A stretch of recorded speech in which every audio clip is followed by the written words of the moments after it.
Hi friends, welcome to my channel. ಎಲ್ಲರೂ ಹೇಗಿದ್ದೀರಾ? ಎಲ್ಲರೂ ಚೆನ್ನಾಗಿದ್ದೀರಾ ಅಂತ ಅನ್ಕೋತೀನಿ. ನಾನು ಕೂಡ ಚೆನ್ನಾಗಿದ್ದೀನಿ. ನಿನ್ನೆ ಸ್ಕೂಲ್ ಮುಗಿಸ್ಕೊಂಡು ಸಂಜೆ ಮನೆ ಬರೋ ಹೊತ್ತಿಗೆ ಮಳೆ ಸ್ಟಾರ್ಟ್ ಆಯಿತು. ಸ್ಕೂಲಿಂದ ನಮ್ಮ ಶೆಟ್ಟಳ್ಳಿ ಬಸ್ ಸ್ಟ್ಯಾಂಡಿಗೆ ಬರೋದ್ರೊಳಗೇ ಮಳೆ ಬಿರುಗಾಳಿ ಜೋರಾಗಿ ಬೀಸ್ತಾಯಿತ್ತು. ಹಂಗೋ ಹಿಂಗೋ ಮಾಡಿ ನಾವು ಮತ್ತೆ ಬಸ್ಸಲ್ಲಿ ಹೋಗೋ ಕೆಲವೊಂದು ಮಕ್ಕಳು ಬಸ್ ಸ್ಟ್ಯಾಂಡಿಗೆ ಬಂದ ಮೇಲೆ ಮಳೆ ಸ್ಟಾರ್ಟ್ ಆಯಿತು. ಎಂಥ ಭಯಂಕರ ಮಳೆ ಅಂದರೆ, ಈ ಥರ ಮಳೇಲಿ ಔಟ್ಸೈಡ್ ಸಿಗಾಕೊಂಡಿದ್ದು ಇದೇ ಫಸ್ಟ್ ಟೈಮ್ ಅಂತ ಹೇಳ್ಬೋದು.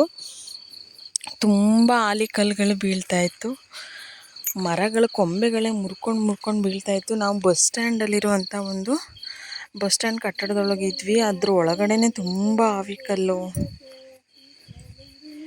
ಮರದ ಕೊಂಬೆಗಳೆಲ್ಲ ಹಾರಿ ಬೀಳ್ತಾಯಿತ್ತು. ಅದನ್ನು ನೋಡೋಕ್ಕೆ ನಮಗೆ ಭಯ ಅಂತ ಅನ್ನಿಸ್ತಾಯಿತ್ತು. ಆದರೂ ಫಸ್ಟ್ ಮಳೆ ಆಗಿರೋದ್ರಿಂದ, ವರ್ಷದ ಫಸ್ಟ್ ಮಳೆ ಆಗಿರೋದ್ರಿಂದ ತುಂಬ ಎಂಜಾಯ್ ಮಾಡ್ತಾಯಿದ್ವಿ.